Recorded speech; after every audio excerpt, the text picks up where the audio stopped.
अस्सलाम वालेकुम व्यूअर्स, क्या हाल है आपके? ठीक है। आज का हमारा टॉपिक है कि कंपलसरी सब्जेक्ट्स जो हैं हमारे सीएसएस के, उनको हमने किस तरह से लेके चलना है, किस तरह से उनकी प्रेपरेशन करेंगे हम।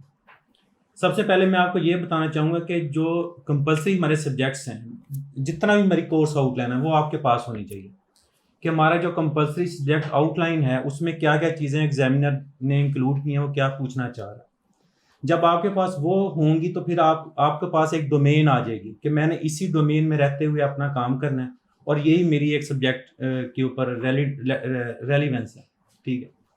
और उसके बाद आप क्या करेंगे, कोर्स आउटलाइन को देखते हुए अपने टॉपिक्स को आप सेग्रीगेट करोगे, डिवाइड करोगे कि मैंने आज के मेरे जो टॉपिक्स हैं जो दूसरे से रेलिवेंट हैं, दोनों को हमने इसी तरह से डिवाइड किया हुआ। वो डिवाइड कर लिया आपने और फिर उसके उसी तरीके से आपने अपनी बुक्स को अरेंज करना कि मैं अब मेरा जो टॉपिक है, सपोज मेरा करंट अफेयर के हैं टॉपिक, मेरी जो ऑर्गेनाइजेशंस हैं मैंने वो तैयार करनी है, या मेरे जो करंट अफेयर्स के टॉपिक हैं, मैंने करंट इश्यूज़ हैं, उसमें पॉपुलेशन है, हमारे सोशल इश्यूज़ हैं, हमारे इकोनॉमी के इश्यूज़ हैं, उनको मैंने तैयार करना। वो आपने अलग-अलग से उनको बना लेना, बना लिया। उसके बाद आप क्या करेंगे कि उनको आपने अपनी रिसर्च मटेरियल के साथ, अपनी न्यूज़पेपर रीडिंग के साथ, अपनी जो बुक्स आपने ली हुई हैं मार्केट से ली हुई है या आपने कोई डाउनलोड की हुई है या कोई भी आपके पास जो स्टफ है, उसको आप देखते हुए लेके चलेंगे। उसमें से आप अपनी चीज़ों को आप पढ़ेंगे, पढ़ने के बाद आप उसके शॉर्ट नोट्स बनाएंगे। ठीक है।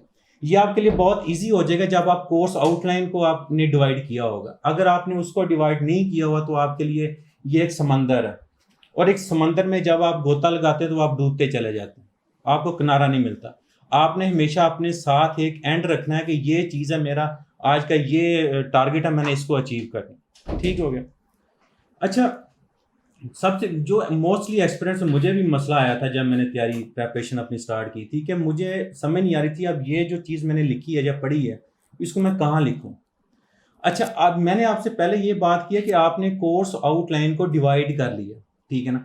अब आपको समझ लगी कि आज मैंने अगर पॉपुलेशन के ऊपर या मैंने इलेक्शन के ऊपर जो हमारे इशू है, सोशल इशू मेरे है कोई, उसके ऊपर आपने न्यूज़पेपर में कोई आर्टिकल या उसका ओपिनियन पेज पढ़ा है, उस पे आपने फैक्ट बुक तैयार की हुई है कि मेरा ये फैक्ट बुक है, मैंने उसको उसमें लिख लिया। कोई रेफरेंस आपके पास आ गया उसका, जी ये वर्ल्ड इकोनॉमिक फोरम का है, जी आईएमएफ ने कोई आपको रीडिंग दी हुई है, वर्ल्ड बैंक ने दी हुई है, एशियन डेवलपमेंट बैंक की है, कोई भी जो रिसर्च ऑर्गेनाइजेशन है वो आपको कोई स्टडी देती है, वो आपने वहाँ पे लिख ली। अच्छा, ये आपके काम कहाँ पे आई?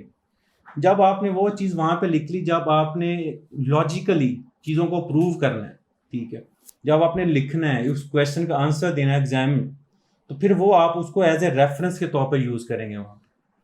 और आपका ये रेफरेंस दूसरे एस्पिरेंट से बड़ा ऑथेंटिकेट होगा।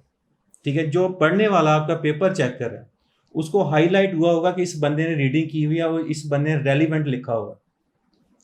और एक और भी चीज़ जो ज़्यादातर नोट की जाती है कंपैरेटिव एग्जाम में, वो है जर्नल राइटिंग।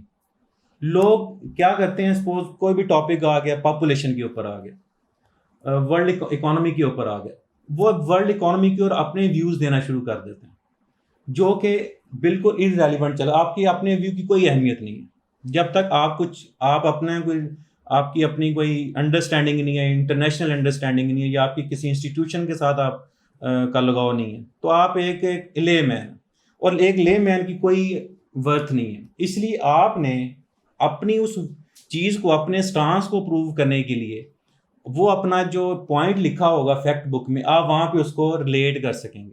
जब आपकी वो चीज़ रिलेट होगी तो वो जो चेकर है उसको पता चलेगा कि इस बंदे की जो रीडिंग है वो बड़ी एक्सटेंसिव किस्म की।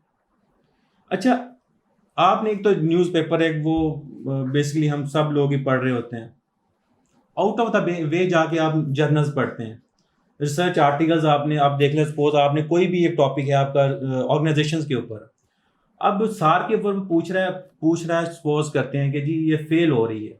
ठीक है। इसमें मेरा पॉइंट ऑफ व्यू और होगा, किसी और बंदे का और होगा, लेकिन जो एक रिसर्च एनालिस्ट है उसने जो अपना पॉइंट ऑफ व्यू दिया हुआ उसकी वैल्यू है।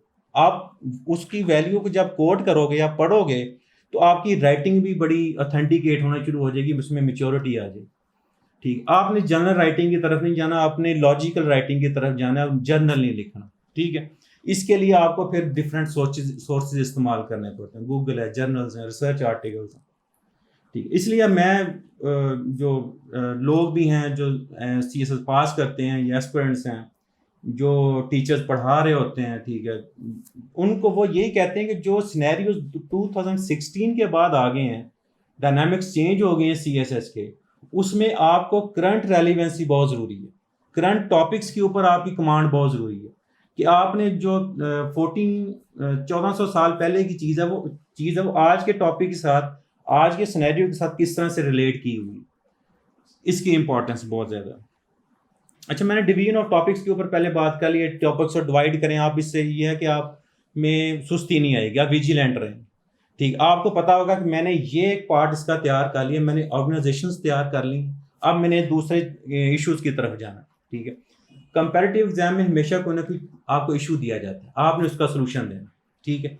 तो कंपलसरी में जो जिन लोगों के मार्क्स कम आते हैं, उसकी रीज़न भी सबसे बड़ी यही होती है कि वो जो मार्केट में अवेलेबल बुक्स होती हैं उन्हीं को उन्होंने पढ़ा होता है, और वो बुक्स ज़्यादातर जिस भी किसी एकेडमी की हैं, जिस भी किसी इंस्टीट्यूट की हैं, उन्होंने कॉपी पेस्ट की हुई हैं। और ये एक ऐसी रियलिटी है जो 2020 में बिल्कुल उसने एकेडमीज़ की कमर तोड़ के रख दी कि एकेडमीज़ अब उनको समझ नहीं आ रही कि हमने कर क्या दिया एस्पिरेंट्स के साथ, क्योंकि अब उन्होंने वही मटीरियल पढ़ाया हुआ था जो पिछले 4-5 साल से आ रहा था।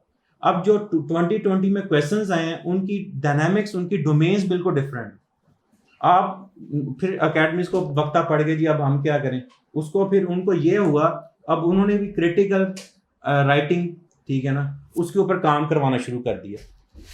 तो मेंटोर्स जो हैं आपने चूज करने हैं उस तरह के जो आपको इंडिविजुअली टाइम दें, जो आपको सब्जेक्ट रेलिवेंट टाइम दें। क्लास 20, 25, 50 लोगों की है, ठीक है, उसमें जब तक आपको इंडिविजुअल टाइम नहीं मिल रहा, आप उसको टैकल नहीं कर पाएंगे सब्जेक्ट। ये बात आपने